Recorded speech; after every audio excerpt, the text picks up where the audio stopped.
Guys, good to have you back for another video. So to reset my car.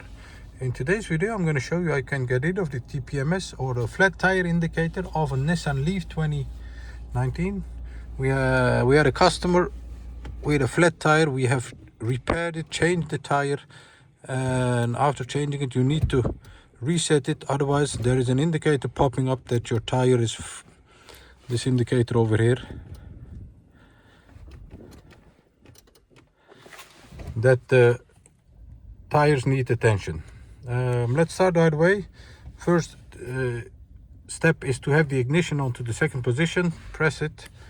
Then we're gonna use these buttons over here. Press to the right to enter the menu and go to the settings area, the last one, this one. Then scroll down to TPMS, the bottom one. Press OK. Then we're gonna go to TPMS reset. Press OK. Confirm with another yes and another yes, and you'll see that the indicator doesn't show up anymore. This was a short video on how to reset the TPMS indicator or a flat tire indicator of a Nissan Leaf 2019. I hope you enjoyed it and hope to see you next time in another video. Stay safe, take care, bye bye.